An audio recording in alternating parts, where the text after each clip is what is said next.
자, 오늘 우리가 함께 은혜 받고자 하는 말씀의 제목은 우리가 추구하고 지켜야 할 7마음, 이런 제목으로 함께 은혜를 나누겠습니다. 성경에 기록된 중요한 주제들이 많이 있죠. 그래서 우리 생각에 이런 것이 성경의 주요 주제겠다 하는 것들을 제가 임의로 뽑아봤습니다. 자, 그래서 보니까 자비라는 말씀이 상당히 중요한 주제겠다 해서 성경 대한성서공회 한글 개역개정판 성경에서 찾아보니까 35번 등장하고 있어요. 그리고 천국은 또 어떨까 보니까 37번, 2번이 더 많습니다. 그리고 영생에 대해서 찾아보니까 51번, 그리고 소망, 믿음, 소망, 사랑, 이 세 가지는 항상 있을 것이라 사도 바울이 말했는데, 소망은 85번이 성경에 등장합니다.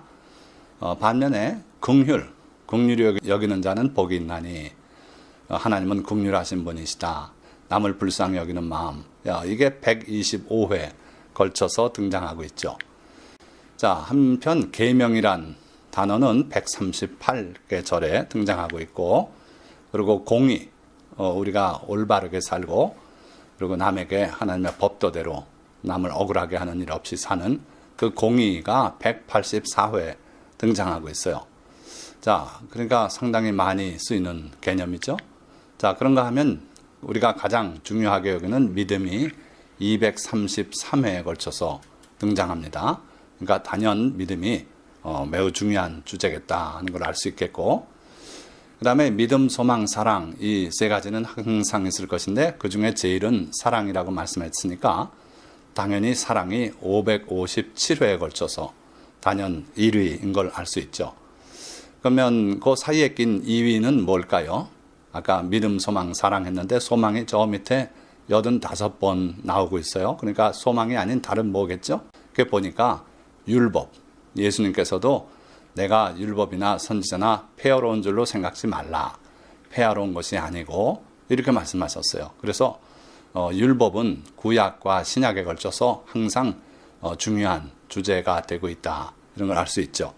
자, 그래서 이 중에서는 사랑이 557회로 단연 제1위에 해당하는데, 오늘 우리가 이 설교를 통해서 함께 은혜를 나누고자 하는 마음은 그거에 비할 바가 아니에요.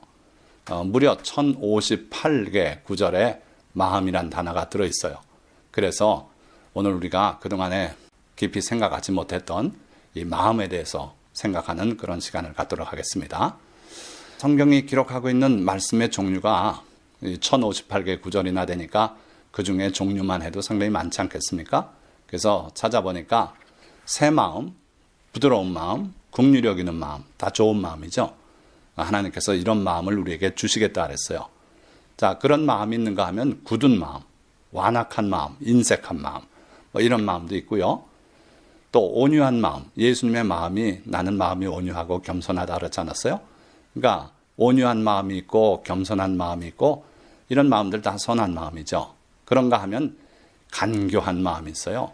간사한 마음이에요. 그리고 또 교만한 마음이에요. 그러니까 마음의 종류가 매우 다양한데, 솔로몬이 하나님 앞에 1000번제를 드리고 꿈에 하나님을 만나요. 그래서 하나님께서 무엇을 원하느냐 할 때 그가 듣는 마음을 달라 그랬어요. 백성들을 재판하는데 그들의 의견을 잘 청취할 수 있는 지혜로운 마음을 달라는 거죠. 그래서 하나님께서 솔로몬에게 주신 마음이 지혜로운 마음, 슬기로운 마음, 듣는 마음, 그리고 넓은 마음이라 그랬어요. 좁은 마음이 아니고 이해력이 있고 남들을 불쌍히 여기고 그게 넓은 마음이라고 할 수 있죠. 그래서 넓은 마음, 이게 다 좋은 마음이고 솔로몬이 하나님께 간구해서 받았던 그런 마음들이다. 반면에 미련한 마음도 있고 우둔한 마음도 있고요. 그리고 온전한 마음이 있어요. 하나님 앞에 전혀 흐트림 없이 마음을 합해서, 그래서 예배드릴 때도 온전한 마음으로 예배드리고, 잘못하면은 마음이 나뉘어서요. 입으로는 찬송이 나오는데 마음은 딴 걸 생각하고 이런 경우들이 있죠. 그런 마음 말고 온전하게 하나님을 섬기고 사랑하고 하는 그런 마음, 또 하나된 마음, 이런 거 좋은 마음이에요. 반면에 정함이 없는 마음, 두 생각을 품은 마음, 이거 잘못된 마음이죠. 그래서 하나님 앞에 이 예물을 드릴까 말까, 드릴까 말까, 막 이렇게 생각이 갈라진다면 두 생각을 품은 마음이죠. 자, 그래서 이건 뭐 극히 일부 예에 불과합니다만은 매우 다양한 마음의 상태가 성경에 잘 기록이 되고 있다. 자, 그러면 사람의 마음을 종합적으로 본다면 어떤 상태일까? 창세기에 이미 하나님께서 일찍이 결론을 내리셨어요. 여호와께서 사람의 죄악이 세상에 가득함과 그의 마음으로 생각하는 모든 계획이 항상 악할 뿐임을 보시고 땅 위에 사람 지으셨음을 한탄하사 마음에 근심하시고 어떻게 하셨습니까? 노아의 홍수로 심판해서 다 쓸어버리셨어요. 그러니까 사람의 마음에 생각하는 모든 일들이 항상 악하다는 거예요. 그래서 하나님께서 그들을 내버려 두실 수 없었고 심판하실 수밖에 없었어요.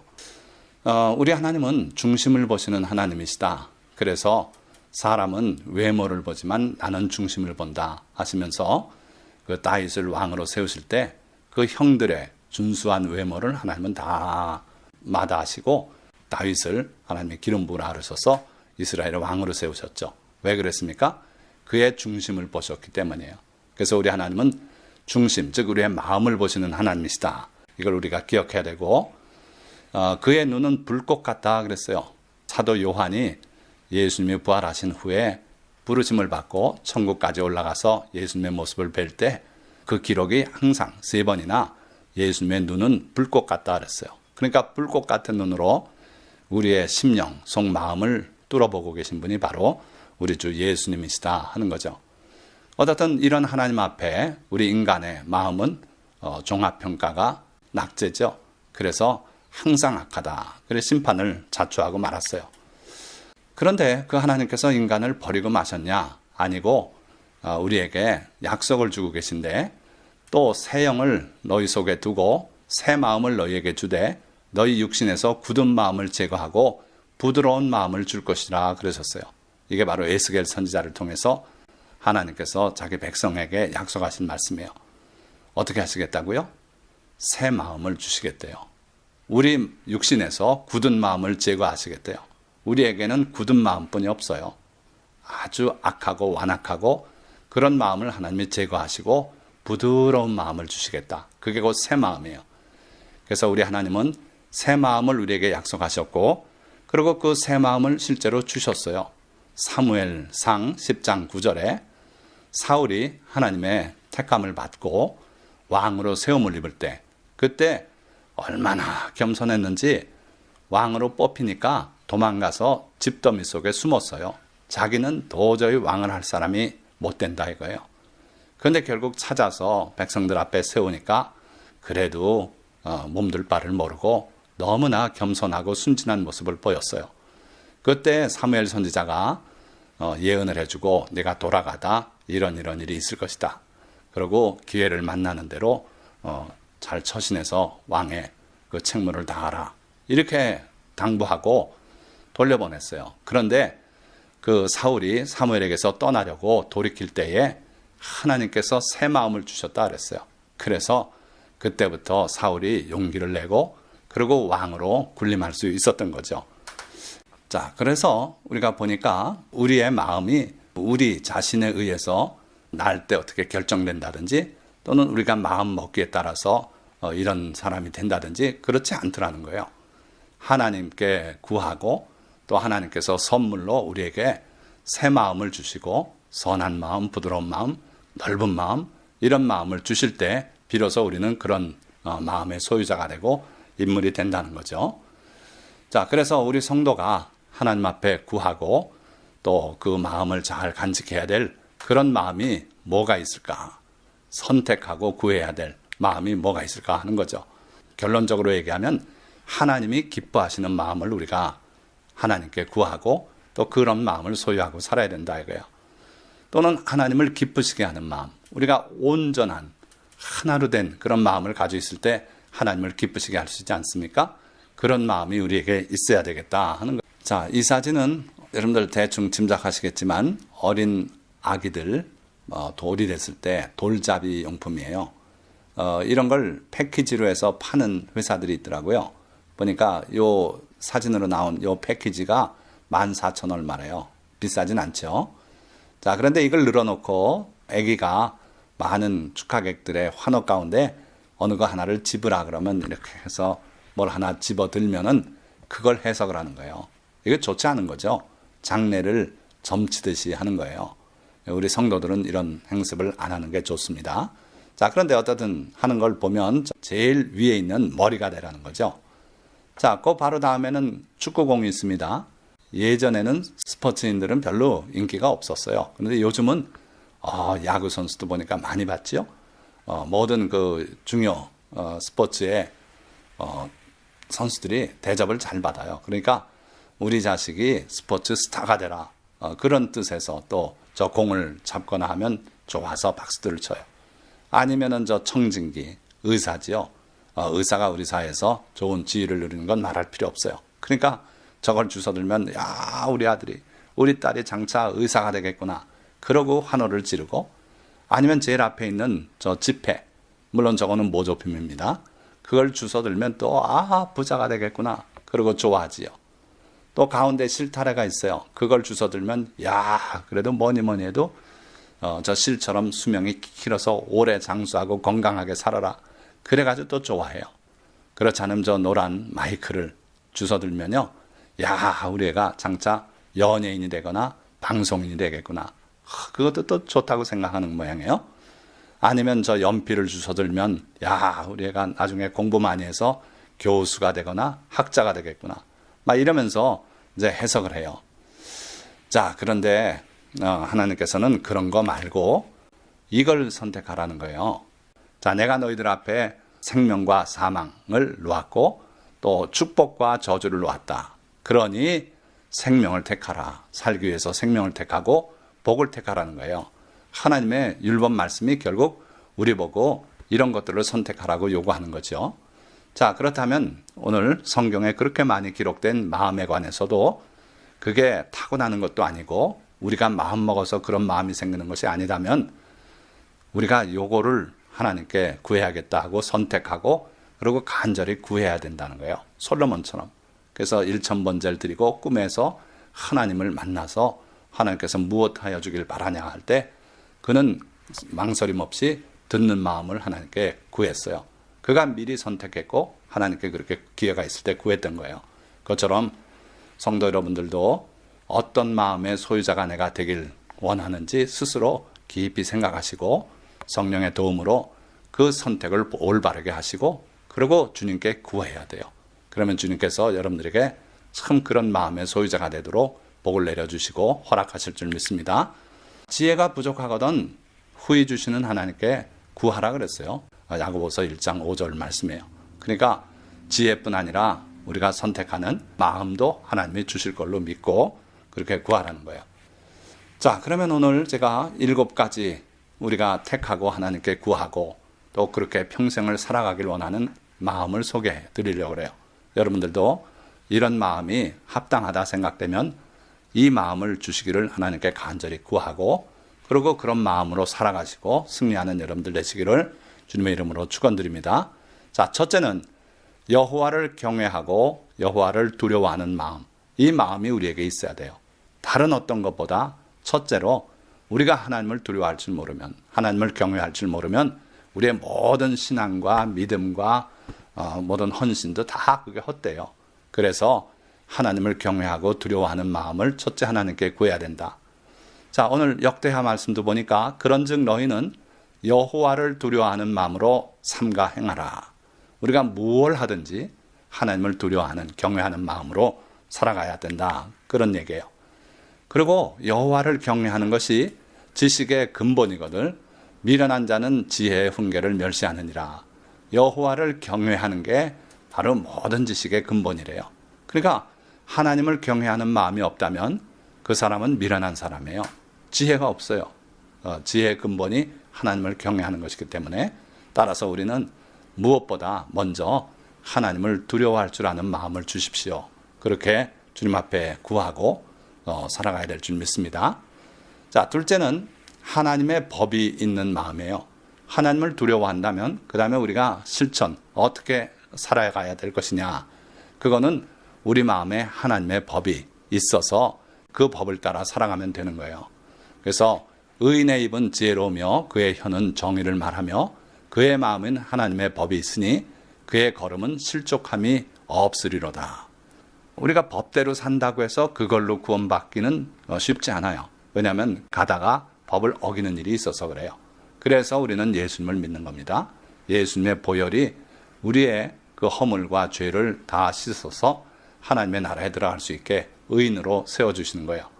그러나 하나님의 법이 우리 마음에 가득 차서 그 법대로 살인하지 않고 간음하지 않고 도둑질하지 않고 탐내지 않고 부모를 공경할 줄 알고 그리고 하나님의 이름을 망령되이 일컫지 않고 하나님의 안식일을 기억하여 거룩하게 지키고 하나님 외에 다른 신을 주지 않고 우상을 만들지 않고 그렇게 살면은 그 사람은 복된 사람이고 실족함이 없다 그랬어요. 인생에서 크게 잘못해서 넘어가고 망하고 하는 일이 없겠다는 거예요. 그러니 여러분들 하나님의 법이 가득 찬 그런 마음을 소유해야 되지 않겠습니까? 예수님께서도 그래서 지극히 작은 계명 하나라도 버리고 그같이 사람을 가르치는 자는 천국에서 지극히 작다 일컬음을 받겠다 그러셨고 이를 행하며 가르치는 자는 천국에서 크다 일컬음을 받겠다 그랬어요. 그래서 하나님의 법이 마음에 있는 사람은 장차 천국에서도 크다 일컬음을 받는 그러한 귀한 인물이 될 줄 믿습니다.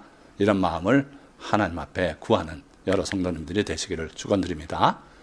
자, 셋째로는 간사함이 없는 마음이라 그랬어요. 마음에 간사함이 없고 여호와께 정죄를 당하지 아니하는 자는 복이 있도다. 자, 사람이 살다 보면요, 자기의 이익을 위해서 간사하게 그렇게 행동하는 경우들이 많이 있어요. 그런데 하나님 앞에는 그런 간사함이 필요 없어요. 간사함을 가지고는 하나님께 나아갈 수 없어요. 하나님 앞에 하나님을 대할 때는 정직하게 그리고 가림이 없이 그렇게 하나님을 대해야 돼요. 그래서 마음에 간사함이 없는 사람 그리고 여호와께 정죄를 당하지 않는 자 같은 사람이에요. 하나님 앞에 정직하게 잘못했으면 하나님 앞에 회개하고 고백하고 그럴 줄 아는 사람은 하나님 앞에 정죄를 당하지 않겠다 그랬어요. 하나님께서 그의 죄를 사해 주시고 덮어 주실 줄 믿습니다. 자, 그런 간사함이 없는 마음이 우리 마음이 돼야 돼요.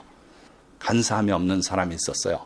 예수님께 나다나엘이 나올 때 예수님께서 보시고 그를 가리켜 이르시되 보라, 이는 참으로 이스라엘 사람이라. 그 속에 간사한 것이 없도다 하시면서 칭찬하셨어요. 그러니까 간사함이 없는 마음을 주님은 기뻐하시고 많은 사람들 앞에서 그를 칭찬했어요. 그러니까 우리가 주님의 칭찬을 듣고 주님께서 우리로 인해서 기뻐하시고 감탄할 수 있다면 얼마나 좋겠어요. 그래서 우리가 주님 앞에 간사함이 없는 마음을 주십시오. 항상 솔직하고 항상 남에게 해를 끼치지 않고 간사함이 없는 사람이 되게 해달라고 그렇게 기도하시고 그런 마음을 받아서 평생을 승리하며 살아가시기를 축원드립니다. 자, 네 번째, 온전한 마음, 두 마음을 품지 않는 마음이라 그랬어요. 이 세상에 하도 살기가 각박하고 그러니까 그런지 몰라도 각기 이웃에게 거짓을 말하며 아첨하는 입술과 두 마음으로 말하는도다 했어요. 자, 그래서 성도라고 부름을 받는 우리조차도 때로는 두 마음을 품고 있어요. 그래서 하나님 앞에 헌물을 드리고 싶은 마음도 있고 때로는 그 돈이 아까워서 또 마음을 접기도 하고 왔다 갔다 하는 마음이 있습니다. 두 마음을 품는 마음이에요. 우리는 그런 사람 되지 말고 온전한 마음, 하나된 마음, 하나님 앞에 하고자 하는 일이 결정이 됐으면 그 길로 달려나갈 줄 아는 그런 사람이 돼야 되겠다 하는 거예요. 자, 여기 이스라엘 역사 중에 스불론 지파의 그 용사들을 계수를 했는데 이 스불론 지파 중에서는 두 마음을 품지 아니하고 능히 진영에 나가서 싸움을 잘하는 자가 5만 명이요 이렇게 기록되어 있어요. 그러니까 두 마음을 품지 않고 한번 결정을 내림 그 일을 위해서 목숨을 바칠 줄 아는 그러한 온전한 마음을 품고 있는 사람들, 이런 사람들이야말로 하나님 나라의 귀중한 일꾼이다. 그들이야말로 하나님이 원하시는 용사들이다. 그런 얘기예요. 그래서 우리 그리스도인들은 주님의 병사된 몸으로 정말 두 마음을 품지 않는 온전한 마음을 가지고 주님께 충성하는 그런 성도님들이 다 되시기 바랍니다. 자, 다섯 번째, 청결한 마음이에요. 여호와의 산에 오를 자가 누구며 그의 거룩한 곳에 설 자가 누구인가? 곧 손이 깨끗하며 마음이 청결하며. 이런 사람들이 하나님의 산에 올라갈 수 있고 하나님 앞에 설 수 있다는 거예요. 그러니까 마음이 청결해야 돼요. 자, 청결한 마음이 도대체 뭘 의미할까요? 이 그림 보세요. 가을에 호수의 전경인데 참 아름다운 장면이죠. 하늘이 얼마나 파랗습니까? 그리고 밑에 물도 바람이 없어서 너무 잔잔해요. 그러니까 거울같이 저 호수 주변에 아름다운 단풍 경치가 비쳐 보이지 않습니까? 마찬가지예요. 우리 마음이 청결하다면 우리 마음속에 미워하는 마음, 시기하는 마음, 음란한 마음, 이런 마음이 우리 속에 없고 우리 마음이 깨끗하다면 거기에 비로소 하나님이 비쳐 보인다는 거예요. 그런 사람은 하나님을 볼 것이라고 예수님 말씀했어요. 그러니까 우리 마음이 청결해야 하나님이 어떤 분인지를 그때 비로소 분명하게 보게 돼요. 자, 실제로 그런 사람이 있었는가? 여기 모세를 그 누이 미리암과 그 형 아론이 비방했을 때가 있어요. 왜 비방했냐면 모세가 구수여인을 취했을 때 비방을 했어요. 그때 하나님께서 미리암과 아론을 불러내셔서 노하시면서 책망하신 내용이 있어요. 그때 뭐라 그러셨냐면 그는 여호와의 형상을 보거늘 너희가 어찌 모세를 비방하느냐. 무슨 말씀이에요? 우리 인간들은요 하나님의 모습을 못 봐요. 보면은 죽는다 그랬어요. 모세에게도 그렇게 말씀하신 적이 있어요. 그런데 이거는 하나님의 그 얼굴 모습을 우리가 인간이 서로 보듯이 그렇게 보는 건 아니겠지만 하나님의 그 모습을 보면서 얘기하는 사람이다 이거예요. 그런데 너희가 어찌 두려워하지 않고 그렇게 비방할 수 있느냐 이거예요. 그러니까 모세는 마음이 청결한 사람이었던 거예요. 그래서 하나님을 보는 그런 상황 속에서 백성을 이끌어 나갔던 거죠. 그러니까 여러분들도 청결한 마음의 소유자가 되시기 바랍니다. 그래야 하나님이 어떤 분이신지, 무엇을 기뻐하시는지, 무엇을 싫어하시는지, 우리가 어떻게 살길 원하시는지를 비로소 여러분들이 깨닫게 돼요. 하나님을 보게 된다는 거예요. 그래서 여러분들은 다 청결한 마음의 소유자가 되고 하나님을 보면서 살아가는 성도가 되시기를 주님의 이름으로 축원드립니다. 자, 6번째. 다윗이 가졌던 아주 고유한 마음인데 성전을 건축할 마음이에요. 자, 이건 대표적인 한 그 형태를 얘기한 것이고 좀 더 넓게 얘기하자면 먼저 그의 이름, 그의 나라, 그의 의를 구하는 마음이라 이렇게 표현할 수 있어요. 성경 본문은 이렇습니다.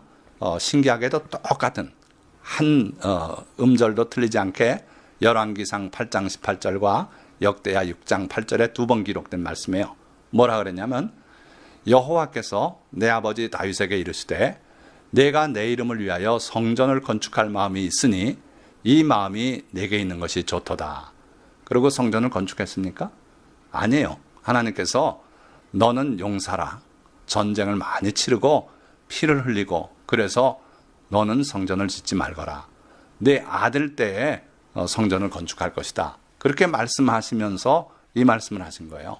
그러니까 다윗으로서는 자기는 성전을 건축할 자격이 없는 사람이라고 하나님이 알려주시면서 그러나 내 이름을 위하여 성전을 건축할 마음이 내게 있으니 이 마음이 내게 있는 게 좋다. 나는 그걸 기뻐한다. 이런 말씀이에요. 그러니까 우리가 나 자신을 위해서 뭔가 하는 거 이거 하나님이 그렇게 기뻐하지 않으세요. 그런데 내 이름을 위해서 즉 하나님의 이름을 위해서 하나님의 나라를 위해서 하나님의 의를 위해서 우리가 무언가를 하고자 하는 그런 간절한 마음을 품고 살아간다면 설령 내 대에 그것을 이루지 못해도 하나님은 그 마음을 품고 있는 자체를 기뻐하신다는 거예요. 그래서 여러분들이 하나님의 이름을 위해서 하나님의 나라를 위해서 하나님의 의를 위해서 뭔가 아름다운 마음을 반드시 품으시기 바라요. 저희도 젊었을 때 어렸을 때 우리가 하나님의 전을 하나 꼭 건축하겠다 하는 마음을 품고 결혼 초에 같이 마음을 합쳐서 그 건축할 성전의 그림도 그려보고 그랬어요. 지금까지는 그걸 실천 못하고 있습니다. 그러나 하나님께서는 그 마음을 기뻐하시고 우리와 함께 하시고 그렇게 하셨다는 거예요. 그래서 여러분들이 성전을 건축할 마음, 그것도 또 내 이름을 위해서가 아니라 하나님의 이름을 위해서 성전을 건축할 그러한 마음들을 다 품으시기를 바랍니다. 자, 이 그림은 다윗이 골리앗을 향해서 달려나가는 그 장면을 상상해서 그린 거죠. 다윗은 무엇 때문에 골리앗과 싸웠습니까? 하나님의 이름을 망령되게 부르는 그 골리앗을 내버려 둘 수 없었어요. 그래서 골리앗을 향해 달려나가면서 한 말이, 너는 칼과 창과 단창을 가지고 내게 나오지만 나는 이스라엘의 하나님 만군의 여호와의 이름으로, 곧 내가 모욕하는 이스라엘의 군대의 하나님의 이름으로 내게 나간다. 내가 내 목을 베고 내 시체로 공중의 새와 땅의 짐승의 먹이로 주겠다고 그렇게 외치면서 나갔어요. 그러니까 다윗은 성전 건축도 그렇고 골리앗을 쓰러뜨리겠다는 생각도 그렇고 자기 명예를 위해서 안 했어요. 하나님의 영광과 하나님의 이름을 위해서 그렇게 했던 거예요. 그래서 여러분들이 다 이런 성도 되시기를 주님의 이름으로 축원드립니다.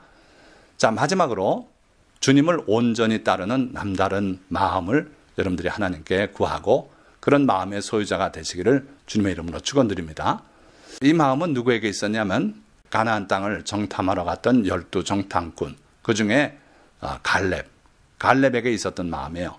자, 성경은 이렇게 기록하고 있어요. 민수기 14장 24절에 그러나 내 종 갈렙은 그 마음이 그들과 달라서 나를 온전히 따랐은즉. 남과 다른 마음이에요. 우리가 신앙생활을 해나갈 때 자꾸 주변을 보고 눈치를 보고 남들은 어떻게 하는가, 그만큼 하면 되겠다, 이렇게 생각하지 마시라는 거예요. 남다른 마음을 가지래요. 그래서 바로 갈렙이 그랬어요. 그 마음이 그들과 달랐다 그랬어요. 어떻게 달랐습니까? 주님을 온전히 따랐어요. 한 마음으로 결심을 하고, 그렇게 해서 정탐을 가서도 집 생각 안 하고 오직 그 정탐하는 일에 몰두했고 그랬던 것 같아요. 그래서 이 갈렙의 남다른 마음, 주님을 온전히 따르는 그런 마음의 소유자가 다 되시기를 주님의 이름으로 축원드립니다. 그 결과 그가 정탐했던 그 땅에 들어갈 수 있었어요. 나머지 정탐꾼들 여호수아 빼고 다 하나님의 징벌로 가나안 땅에 들어가지 못했죠. 그래서 여러분들은 주님을 온전히 따르되 남다른 마음을 가지고 주님을 따르시기를 축원드립니다. 자, 이제 결론의 장이에요. 자, 이런 마음을 얻었으면 어떻게 할 것인가? 그걸 얻은 것으로 끝나는가? 그렇지 않다는 거예요. 평생 그 마음을 지켜야 된다는 거예요. 모든 지킬 만한 것 중에 더욱 내 마음을 지키라. 생명의 근원이 이에서 남이니라. 이렇게 말씀하고 있어요. 자, 그러니까 우리가 마음을 지켜나가지 않으면, 잘못하면은 우리의 마음이 부패되고 변질되고 이렇게 돼서 생명을 잃게 된다는 거예요. 자, 그런 사람이 있었습니까? 자기 마음을 지키지 못한 사람 있지요. 대표적인 사람이 사울이에요. 이스라엘 백성들이 주변 나라들처럼 우리에게도 왕을 허락해달라고 사무엘 선지자에게 나와서 간청했어요. 그때 하나님께서 사울을 왕으로 택하시고 사울을 백성들에게 나타내시는데, 이때 사울은 얼마나 겸손했는지 숨었어요. 자기는 왕이 될 인물이 아니라는 거예요. 그래가지고 백성들이 수색을 해서 집더미에 숨어있는 사울을 발견하고 데려나와서 백성 앞에 세웠어요. 그런데도 몸둘 바를 모르고 자기는 왕이 못 된다는 거예요. 그런데 사울이 왕이 돼서 변질됐어요. 그 하나님이 주신 새 마음을 지키질 못했어요. 그래가지고 나중에 악령이 들어와서 괴로움을 당해요. 그때 다윗이 와서 수금을 타면은 악령이 떠나고 그 고통에서 풀려나죠. 그런데 느닷없이 또 창을 들고 그 다윗을 향해 던져요.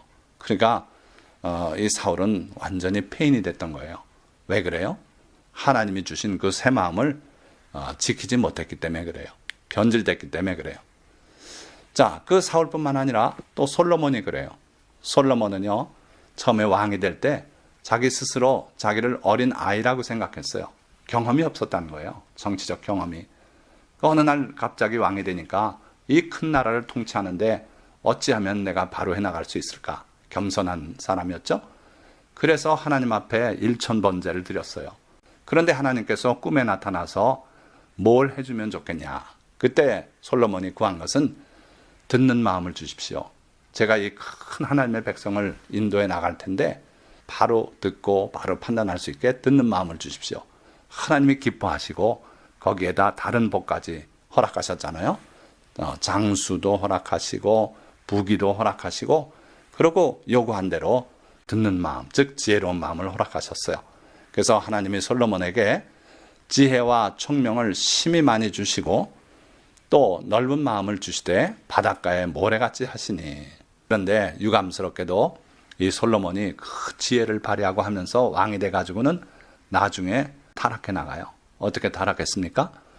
많은 주변 외국의 여인들을 들여와서 그들을 위해서 사당들을 지어줬어요. 다른 신을 섬기는 제단을 만들게 하고, 그러고 결국은 솔로몬이 하나님의 계명을 다 어기면서 타락하는데, 하나님께서는 그 상태를 이렇게 기록했어요.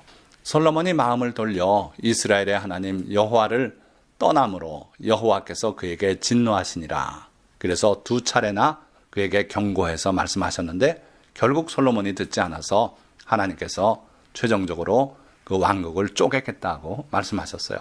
그래서 그 아들 때의 나라가 둘로 쪼개지죠. 북방 이스라엘과 남쪽 유다. 자, 그러니까 하나님이 주신 그 마음을 결코 지키지 못했던 솔로몬이에요. 우리도 하나님께 간구해서 받는 그러한 선한 마음들을 잃지 않도록, 변질되지 않도록 늘 지켜나가야겠다 하는 거죠. 자, 그러면 어떻게 하면 그 마음을 지켜나갈 수 있을까? 우선 그들이 지키지 못한 이유를 살펴봄으로써 거기서 우리가 이유를 찾을 수 있을 것 같아요. 모세는 신명기에 왕이 될 사람들에 대해서 이렇게 교훈을 주고 있어요. 그가 왕위에 오르거든 이 율법서의 등사본을 레위 사람 제사장 앞에서 책에 기록하여 평생에 자기 옆에 두고 읽어 그의 하나님 경외하기를 배우며 이 율법의 모든 말과 이 규례를 지켜 행할 것이라. 하나님의 법들을 옆에 두고 항상 읽고 그리고 배우면서 그대로 지켜 행하래요. 그리하면 그의 마음이 그의 형제 위에 교만하지 아니하고, 첫째는 교만한 마음이 안 든다 이거예요. 하나님의 법을 읽다 보면 하나님이 높으신 분이고 우리는 다 그 밑에 하나님의 종들이에요. 그러니까 교만할 수가 없지요. 게다가 이 명령에서 떠나 좌로나 우로나 치우치지 아니하리니. 하나님의 계명을 자꾸 읽다 보면 거기에서 벗어나서 다른 악한 일을 할 수가 없다는 거예요. 그래서 우리는 항상 하나님의 계명들, 즉 하나님의 말씀, 성경을 우리 옆에 들고 평생토록 읽고 그리고 배우고 그리고 실천하는 그런 바탕 위에 살아야 된다는 거예요. 그러면 결코 하나님이 주신 그 아름다운 마음을 잃지 않고 끝까지 천국에 이를 때까지 그렇게 살아갈 수 있다 하는 거죠. 자, 하나님께서 또 하나 말씀하셨는데 이스라엘 자손에게 명령하여 대대로 그들의 옷단 귀에 술을 만들고 청새끈을 그 귀에 술에 더하라. 무슨 얘기냐면 옷에 네 구퉁이에다 술을 만들래요. 그리고 거기에 이 청새끈을 하나 더해두래요. 그래서 이 술은 너희가 보고 여호와의 모든 계명을 기억하여 준행하게 하는 것이다. 그런 옷을 입고 살 때는 그 술을 볼 때마다 이게 하나님께서 달라 그러셨지. 그리고 왜 달라 그러셨는가? 이걸 볼 때마다 하나님의 계명, 율법들을 기억하라고. 그리고 그걸 준행하라고 이걸 달라 그러셨다. 그래서 하나님의 계명대로 살 수 있는 그런 사람이 되게 하신다 이거예요. 자, 우리가 뭘 보면은 바로 우리 뇌로, 즉 마음으로 가요. 그래서 보는 대로 우리가 생각하게 돼 있고 그거에 따라 욕심이 일기도 하고 그렇습니다. 그래서 잘못 바라보면 그것 때문에 음욕이 들어와서 실수할 수도 있고요. 또 어떤 걸 바라보면 우리 마음속에 국률함이 일어서 선행을 할 수도 있어요. 그리고 예수님이 저 십자가에 달린 그 장면을 바라본 사람이라면 예수님의 그 고통과 그 고난을 잊지 못하고 기억하고 감사할 수밖에 없는 거예요. 그러니까 우리가 뭘 보느냐 하는 게 매우 중요하기 때문에 하나님께서는 볼 수 있는 그것들을 많이 주변에 설치하게 하셨어요. 그래서 옷에는 술을 달라 그러셨고, 자, 그래서 그 술을 보고 너희를 방종하게 하는 자신의 마음과 눈의 욕심을 따라 음행하지 않게 하기 위함이라. 그러니까 우리가 자칫하면은 음행에 빠지게 되고 인간이 넘어가는 가장 큰 요인 중에 하나가 음행이에요. 음행에 빠지지 않게. 저게 또 우상 숭배를 의미하기도 합니다. 그래서 하나님이 아닌 돈을 숭배한다든지 황금만능주의 이런 데로 다 빠지지 않도록 지켜주신다 이거예요. 뭘 하면 옷가에 술을 달고 거기에 푸른 씨를 거기에 더해놓고 이러면 그걸 볼 때마다 하나님의 계명을 생각해서 그렇게 된다는 거예요. 그러니까 우리가 하나님께서 주신 선한 마음을 유지하기 위해서는 다른 거 없어요. 항상 하나님의 말씀, 계명으로 연결이 돼야 돼요. 자주 읽어서 글이 연결이 되든지 아니면 하다못해 옷에 단 술을 보고서라도 그 하나님의 계명을 기억하든지 그렇게 살라는 거예요. 또 다른 방법들이 있는데 다 비슷해요. 눈으로 보게 하시는 거예요. 이러므로 너희는 나의 이 말을 너희의 마음과 뜻에 두고, 그건 첫째 조건이죠. 마음에 두는 거예요. 거기서 그치지 말고 그냥 그러고 나면 잊어먹을 수도 있어요. 또 그것을 너희의 손목에 매어 기호를 삼고 너희 미간에 붙여 표를 삼으며 또 내 집 문설주와 바깥문에 기록하라. 자, 그러니까 우리가 공부하는 테이블 머리에 하나님의 귀한 약속의 말씀을 써서 붙일 수도 있어요. 저는 담벼락에 붙여놓고 컴퓨터 앞에 붙여놓고 이렇게 많이 했는데 그게 정말 도움이 돼요. 그래서 여러분들 하나님의 말씀, 약속의 말씀들을 기록해서 붙여놓고 계속 보시고 볼 때마다 기도하는 여러분들 되시기를 축원드립니다. 그렇게 하고 그것을 또 가르쳐야 돼요. 언제든지 기회가 날 때 이 말씀을 강론해라. 가르치는 것보다 더 효과적인 배움이 없어요. 제가 교수가 돼서 처음에 강의를 하니까 다 안다고 생각했던 내용들이 강의를 하려니까 이게 또 다른 거예요. 그래서 남에게 가르치게 되면 더 많은 공부를 해야 돼요. 말하자면 10개를 공부했으면 그 중에 한두 개를 가르치는 거예요. 그래서 여러분들이 말씀을 남에게 자꾸 전해보세요. 그렇게 되면 여러분들이 하나님의 그 말씀을 더 깊이 깨닫게 되고 여러분들 자신이 교육을 받게 되는 거예요. 그래서 하나님은 강론하라 그랬어요. 다 서로 강론하는 거예요. 그럼 누가 듣습니까? 이게 바로 유태인의 교육 방법이에요. 둘이 앉아서 서로 강론해요. 한참 얘기하고 저 사람은 또 나한테 얘기하고 이러면서. 그래서 내 생각, 내가 깨달은 바를 나 혼자 간직하지 말고 자꾸 말로 할 수 있는 여러분들 되시기를 바랍니다. 자, 또 마지막으로 예수님께서는 나는 마음이 온유하고 겸손하니 나의 멍에를 메고 내게 배우라 이렇게 말씀했어요. 그러니까 예수님께 직접 배우라는 거예요. 다른 사람들 신학자의 말 이런 신학 저런 신학 이런 철학 저런 철학 그거보다는 예수님이 직접 하신 말씀을 깊이 묵상하고 그러고 기도하면서 성령께서 이걸 깨우쳐 달라고 기도하고 그게 주님께 배우는 거예요. 그러면 우리 주님의 마음, 온유하고 겸손한 마음을 우리가 갖게 된다는 거예요. 그러면 우리 마음이 쉼을 얻게 된다는 거예요. 교만하고 탐욕이 우리 마음속에 가득 있다면 쉴 수 없어요. 계속 그것 때문에 그 목표 때문에 쫓아가야 되고 탐심 속에 살아야 되고 불행한 사람이 돼요. 그런데 우리 주님의 마음을 우리가 소유하면 평안한 그런 삶을 살 수 있다는 거예요. 자, 말씀을 맺겠습니다. 사람의 마음은 곧 그 사람의 인격을 말합니다. 그런데 사람의 마음은 흔히 생각하듯 타고나는 것은 아니에요. 왜 그러냐면 타고났다면 평생 그 마음이 가야 되는데 자꾸 변합니다. 사람의 마음은. 따라서 타고나는 것이 아니다. 또 마음 먹은 대로 사람이 마음 먹기에 달렸다. 그렇게들 많이 말하는데 마음을 먹어서도 환경이 바뀌어짐 그 다음날 마음이 또 변할 수 있어요. 그래서 우리가 하나님께 받고자 하는 그런 마음은 사람이 타고나는 마음 말고 또 마음 먹은 대로 되는 그런 얄팍한 마음 말고 변함없는 참된 마음을 우리가 하나님께 받아야 된다 하는 거예요. 새 마음, 즉 하나님을 기쁘시게 할 수 있는 마음, 또 하나님을 기뻐하는 마음은 하나님의 선물이에요. 누구에게나 주시는 건 아니에요. 하나님 앞에 성실한 마음으로 기도하고 구할 때 하나님께서 그 마음을 주신다는 거예요. 그러나 이 새 마음, 하나님이 은혜로 주신 그런 마음들을 받는 것만 중요한 게 아니라 끝까지 유지하는 게 중요해요. 사울이나 솔로몬은 결국 그 마음을 유지하지 못하고 변질이 되고 말았어요. 그래서 이런 마음을 끝까지 지키는 게 매우 중요하다. 하나님이 주신 아름다운 마음을 끝까지 간직하는 여러분들 되시기를 축원드립니다. 그러려면 하나님의 말씀을 평생 곁에 두고 읽고 배우고 또한 주님의 멍에를 메고 주님께 배워야 해요.